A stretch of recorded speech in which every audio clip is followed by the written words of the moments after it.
धर्मनिरपेक्ष दलों के आह्वान पर लोग रथ यात्रा के खिलाफ अपना विरोध जाहिर करने पटना पहुंच रहे हैं। 43 साल के आजादी के बाद में भी महंगाई आज आसमान को छू रही है। बेकारी आज करोड़ों नवयुवकों की है। भूखमरी और गरीबी, आधे से अधिक लोग आज भी उस लक्ष्मण रेखा के नीचे हैं। यहाँ पर निरक्षरता, बीमारी चारों तरफ फैली हुई है।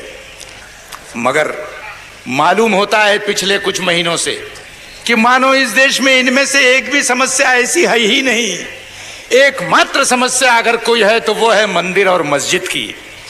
बिरथ रघुबीरा के नाम पर एक रथ पर चढ़कर एक पक्ष के नेता उनका चुनाव चिन्ह कमल को लेते हुए और भारतीय जनता पार्टी का ध्वज लहराते हुए देश भर में रथ यात्रा करते हुए घूम रहे हैं। तो ये किस लिए घूम रहे हैं? बीजेपी के लिए वोट बटोरने के लिए।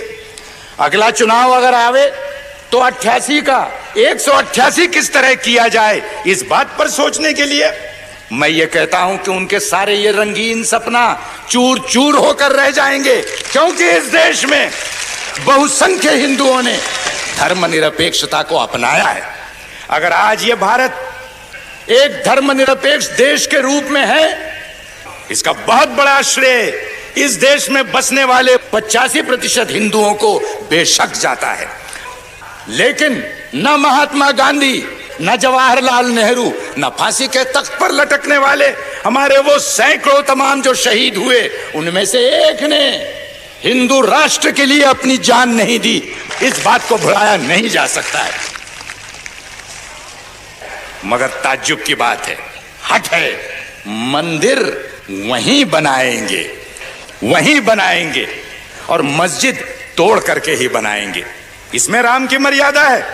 अयोध्या राम का जन्म स्थल है, माना। यह बात हिंदुओं का एक विश्वास, उनकी अस्मिता का सवाल है, इस बात को मैं मानता हूं। पर मैं ये कहता हूं कि मुझे कोई कह दे, अडवाणी जी या कोई और, कि अयोध्या का वो कौन सा चप्पा जमीन है कि जो राम की याद से पवित्र नहीं, ये मुझको वो कह दे।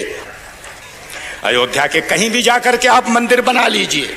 हम में से हर किसी ने 1000 बार इस बात को मंजूर किया कि मंदिर आप बनाएं, बेशक अयोध्या में बनाएं, बेशक भव्य बनाएं, मगर यह हट न करे कि मस्जिद टूटने पर ही वो मंदिर बनेगा। ये हट न करे। हम में से कोई लाल झंडे मानने वाले हो या कोई और भी हो, हम सब धर्मों की श्रद्धा करते हैं। एक धर्म की अस्मिता और अहंकार के नाम पर दूसरे धर्म की अस्मिता और आस्था आप तोड़ नहीं सकते। इस बात को ध्यान में रखिए। दोस्तों, हिंदू धर्म में सहिष्णुता है, असहिष्णुता भी है, मानवता भी है और जात पात की व्यवस्था भी है। और इसीलिए वर्षों से संत और महंतों ने अनेक प्रकार के सुधार लाने के प्रयत्न किए। जात पात व्यवस्था के खिलाफ उन्होंने अपनी आवाज बुलंद की। आज भी वो कायम पड़ा हुआ है। आज एक नया प्रयत्न चल रहा है कि इस देश के अंदर में जिनको प्रशासन से दूर रखकर कहा गया कि ये सिर्फ सेवा और चाकरी करने के सिर्फ इसी लायक हैं और किसी चीज के लायक नहीं हैं, आज एक प्रयत्न किया जा रहा है कि देश के कारोबार चलाने में उनको भी हाथ बटाने का मौका दिया जाए। लेकिन वही ताकतें जो हिंदू धर्म के अंदर कठमुल्लापन कायम रखना चाहते हैं, झंडा लहराकर मस्जिदें गिराना चाहते हैं, वही लोग इस देश के अंदर में वर्णाश्रम और जात पात के नाम पर भी जो है तो आज कस्में खा रहे हैं और उसके प्रयत्न कर रहे हैं। इनके चेहरों को देख लो, इनको पहचान लो, इनकी मनोवृत्ति को समझ लो। और इसलिए मैं कहूंगा कि यहां पर ये सारी लड़ाइयां एक तरह से जुट गई हैं कि मस्जिद कायम रहेगी, मंदिर जरूर बनेगा। इतना ही कहते हुए मैं अपनी बात को समाप्त करता हूं।